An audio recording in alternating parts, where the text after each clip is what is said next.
नियति एक मॉडर्न परिवार में पली बड़ी लड़की थी। उसकी शादी अभिमन्यु के साथ हुई। अभिमन्यु का परिवार भी शहर में ही रहता था, लेकिन अभिमन्यु के परिवार वाले काफी पुराने ख्यालों के लोग थे।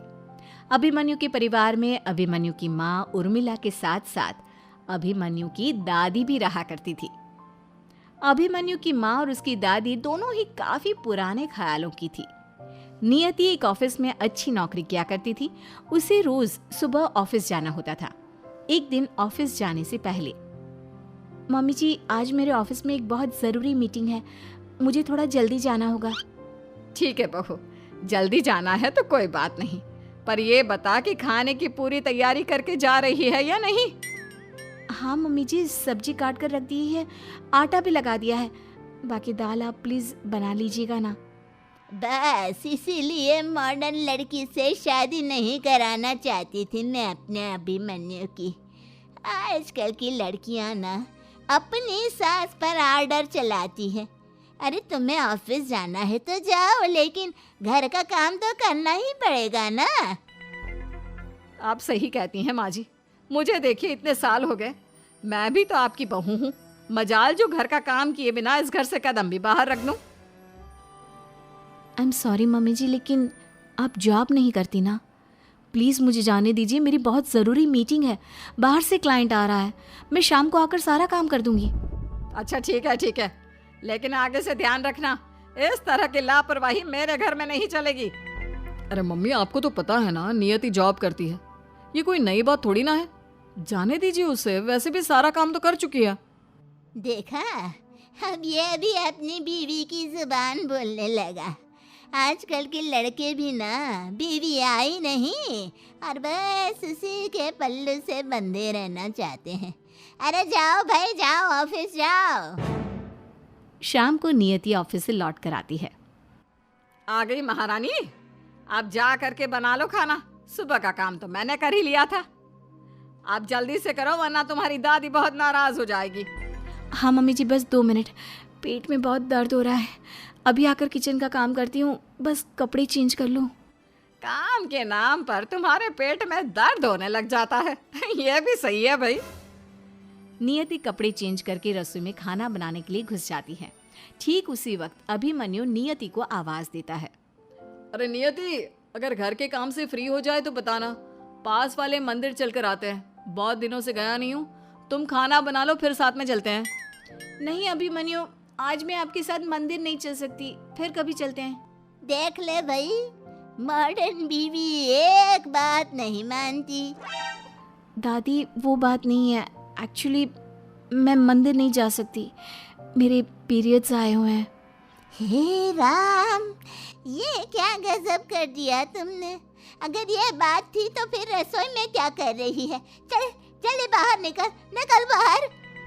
अरे पागल हो गई हो क्या बहू, अगर ये बात थी तो बताना चाहिए था ना। अब देखो मुझे पूरी रसोई को पवित्र करना पड़ेगा गंगा जल छिड़क के। जल्दी बताओ तुमने किस किस चीज को हाथ लगाया है। आप लोग ऐसे क्यों कर रहे हैं जैसे मैं कोई अछूत हूँ? खाना ही तो बना रही थी, कहा तो था आपसे कि पेट में दर्द हो रहा है। अरे तो मुझे क्या पता था कि इस वजह से पेट में दर्द हो रहा है, मुझे लगा ऑफिस में कुछ खाया होगा उल्टा सीधा। अब जा रसोई से बाहर जा और बाहर जाकर बैठ, और सुन ये अपनी प्लेट पकड़, वहां नीचे सामने जमीन पर बैठकर खाना, किसी को हाथ मत लगाना।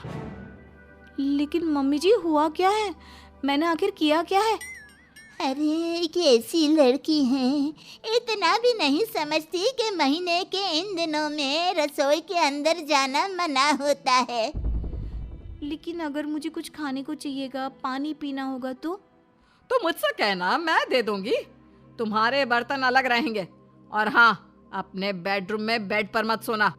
अभिमन्यु के पास सोने की कोई जरूरत नहीं है, 3-4 दिन जमीन पर बिस्तर लगाकर सोना।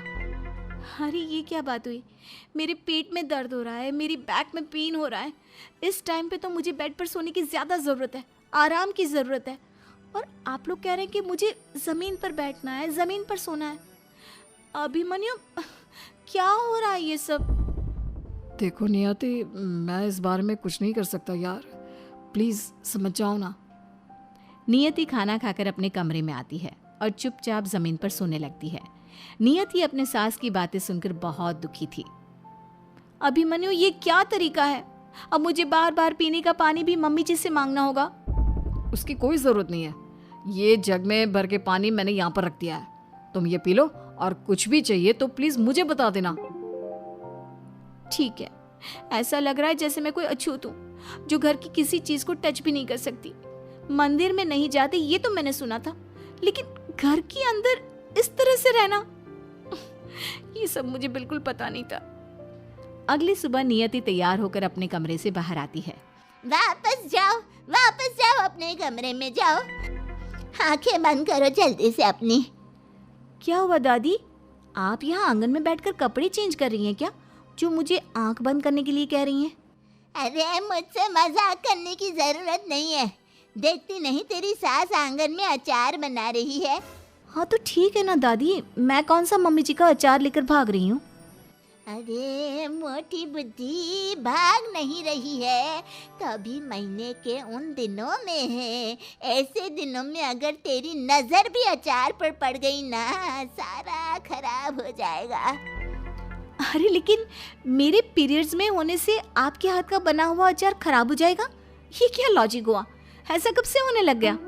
दादी जैसा कह रही है वैसा करो, या तो चुपचाप अपने कमरे में जाओ या फिर सीधे ऑफिस निकलो।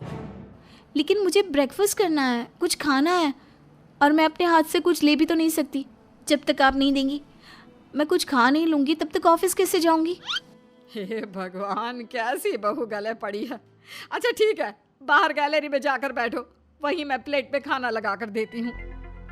अपने ही घर में अछूतों जैसा बिहेवियर, समझ में नहीं आ रहा क्या चल रहा है। अपने ससुराल वालों की ये सारी बातें सुनकर नियति को बहुत अजीब लग रहा था। उसे समझ में नहीं आ रहा था कि आखिर ये सब हो क्या रहा है, और इसीलिए अगले दिन शाम के वक्त परेशान होकर नियति अपनी सास के पास गई और उनसे पूछने लगी, मम्मी जी, मुझे ना ये सारी बातें समझ में नहीं आती। अगर कोई औरत महीने के उन दिनों में होती है तो उसे रसोई में जाने से, किसी भी चीज को हाथ लगाने से मना क्यों करते हैं? और दादी को देखिए ना, वो तो सीधे चिल्लाना ही शुरू कर देती हैं। देख बेटा, तुझे तो इस बात पर खुश होना चाहिए, और वैसे ना ये बात गलत भी नहीं है। वो क्या है ना, पुराने जमाने में कुछ नियम औरतों की सहूलियत के लिए बनाए गए थे। इन 3-4 दिनों में औरतों को बड़ी परेशानी होती है, और इसीलिए उन्हें रसोई के काम से दूर रखा जाता है, ताकि उन्हें रसोई में काम न करना पड़े। सीधी सी तो बात है। अरे वाह मम्मी जी, ये तो बहुत अच्छी बात है। इसका मतलब मैं गलत समझ रही थी। मतलब मेरी हेल्थ, यानी कि औरतों की हेल्थ के पर्पज से ही नियम बनाया गया है। हाँ नहीं तो क्या, मैं दादी के सामने तुझे कुछ कह नहीं सकती ना, इसलिए तुझे ये बात समझा नहीं पाई, पर अब तो समझ में आ गया ना। अब कुछ दिनों बाद सब कुछ पहले जैसा हो गया। इसी तरह समय बीता और कुछ महीनों बाद अचानक से उर्मिला की तबीयत बहुत खराब हो जाती है। दादी की उम्र बहुत ज्यादा थी, वो वैसे भी घर का कोई काम नहीं करती थी, और नियति एक बार फिर से अपने पीरियड्स में हो गई थी। अब उसके सामने प्रॉब्लम ये थी कि घर का काम कौन करेगा। अब जमाने के हिसाब से पुराने नियमों को भी बदल देना चाहिए। कोई बात नहीं नियति बेटा, तू जा रसोई में काम कर ले। लेकिन दादी, ऐसे टाइम में मेरे पेट में बहुत दर्द होता है। मुझसे खड़े होकर खाना बनाना और बाकी के सारे काम करना पॉसिबल नहीं हो पाता।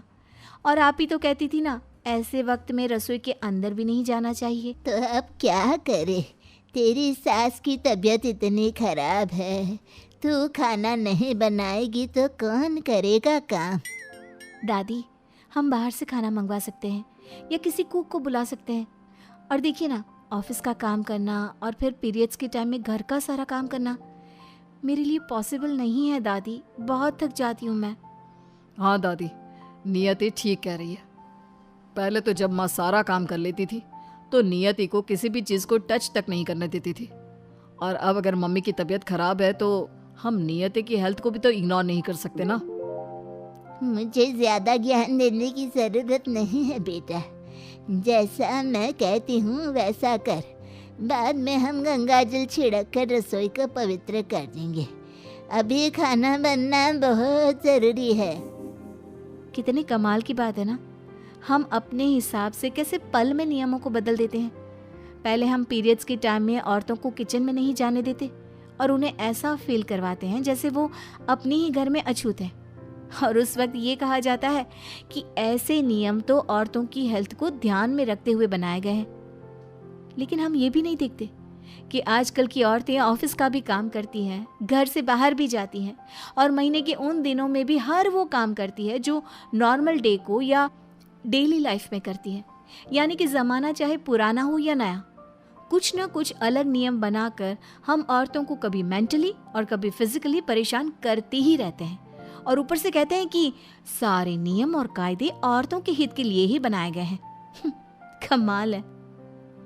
चलो, आप इतना बोल रही हैं तो चली ही जाती हूँ मैं रसोई में।